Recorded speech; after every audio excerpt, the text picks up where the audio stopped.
സ്ത്രീകളോട് ഞാൻ പ്രത്യേകം പറയാണ്, ചെറിയ മക്കളെ വരെ നിങ്ങൾ ലിഫ്റ്റ് ഇടിക്കുന്നു. അല്ലാഹുവിന്റെ റസൂൽ വഹിയ സാനിയ, ഓള് വേശ്യയാണെന്നാ പറഞ്ഞത്. ഇത് മറ്റേ ഉസ്തുവിന്റെ ചേട്ടനോ അനിയനോ ആരാണ്ടാണെന്നാ തോന്നുന്നത്. ഇത് പിന്നെയും ഒരുങ്ങുന്നവരെല്ലാം വേശ്യയാണെന്ന് പറഞ്ഞു വന്നേക്കുന്നു. ആരാണ്? ഓടൊരു വേശ്യാലയത്തിലും കൊണ്ടാ ഓളെ ബാപ്പാന്റെ കൂടെ കാറിൽ ലിഫ്റ്റിക്ക് ഇട്ട് പൊട്ടിയിട്ട് ചുണ്ടിൽ പൂശിയാൽ 11 വയസ്സുള്ള പെൺകുട്ടിയാണോ വഹിയ സാനിയ, ഓള് വേശ്യയാണ്. 11 വയസ്സുള്ള പിഞ്ചു കുഞ്ഞ്, അത് മനുഷ്യരൂപം പോലും പ്രാപിച്ചിട്ടില്ല എന്ന് ഓർക്കണം. എട്ടും പൊട്ടും തിരിയാത്ത പ്രായം. നിറങ്ങളുടെ ലോകമാണ് നിങ്ങളെ. ചായം പൂശിന്ന് ലിഫ്റ്റിക്ക് ഇട്ടൊന്നും സുന്ദരി സുന്ദരന്മാരായി ഒരുങ്ങിന്നൊക്കെ വരും. അതിനെ കണ്ടിട്ട് പോലും വേശ്യയാണെന്ന് നിനക്ക് തോന്നുന്നുണ്ടെങ്കിൽ ഉസ്തു, അനക്ക് പിരാന്തുണ്ട്. ഈ വേക്കം പോയി ഒരു വൈദ്യരെ ചെന്ന് കണ്ട് പറ, വൈദ്യരെ ഞമ്മക്ക് പിരാന്താണ്, മരുന്ന് തന്നോളീന്ന്. വൈദ്യര് ചോദിക്കും അനക്കെന്താണ് അസുഖമെന്ന്. അപ്പൊ പറയണം, തള്ളെ മുള്ള ആരെ കണ്ടാലും എനിക്ക് വേശ്യയായിട്ടാ തോന്നുന്നെന്ന് പറയണം.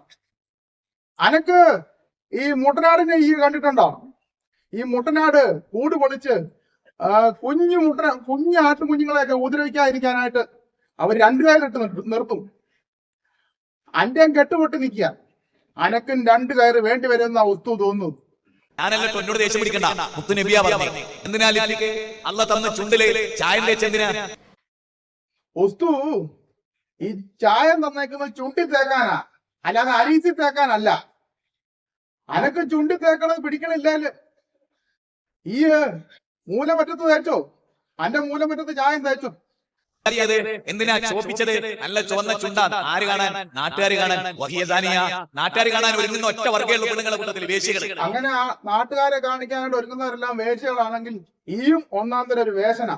ഈ നാട്ടുകാരെ കാണിക്കാനല്ലേ ഈ കോപ്ര എല്ലാം ഇവിടെ കാട്ടണേ? മൈക്ക് വെച്ച് കച്ചറ പ്രസംഗം നടത്തുന്ന നാട്ടുകാരെ കാണിക്കാനല്ലേ?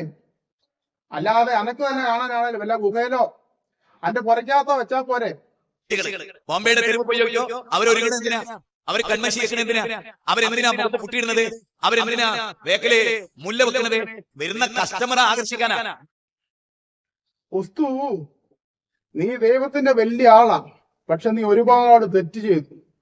അന്നോടാരാ ബോംബെയിലെ തെരുവിൽ പോയി നോക്കാൻ പറഞ്ഞേ?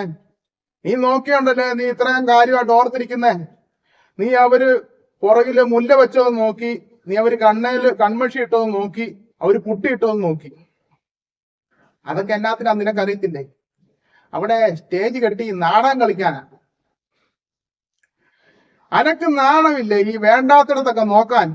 ഈ കൊച്ചു കുഞ്ഞുങ്ങളെ നോക്കിയിട്ടല്ലേ അനക്ക് അവര് വേശ്യയായിട്ട് തോന്നിയത്? നീ ആ ബോംബെയിലെ തെരുവിൽ പോയി ആ പെണ്ണുങ്ങളെ നീ നോക്കിയില്ലേ? അന്നോടാരാ ആവശ്യമില്ലാത്തിടത്തും വേണ്ടാത്തിടത്തൊക്കെ നോക്കാൻ പറഞ്ഞേ? അനക്ക് നാണമില്ലേ? നിങ്ങൾ അങ്ങനല്ല. എന്നിട്ടും നിങ്ങൾ എന്തെങ്കിലും ചെയ്യണത്? പിശാച് ബാധ ഏറ്റു. അതന്നെ പിശാച് മനസ്സിൽ മന്ത്രിച്ചു. അല്ല തന്ന നല്ല കളുണ്ടായിരുന്നു, അല്ല തന്ന നല്ല ചുണ്ടുണ്ടായിരുന്നു, അതൊക്കെ മറച്ചേക്കാനൊക്കെ അല്ല പറഞ്ഞിരുന്നു. പക്ഷേ അതെല്ലാവരും മാറി. ആരുടെ ദേഹത്ത് ഒരു കുഴപ്പമില്ല, അന്റെ ദേഹത്താണ് പിശാചുള്ളത്. ഈയാണ് പിശാച് മന്ത്രിക്കുന്ന കാര്യങ്ങൾ ഇവിടെ മൈക്ക് വെച്ച് കെട്ടി വിളിച്ചു പറയുന്നത്.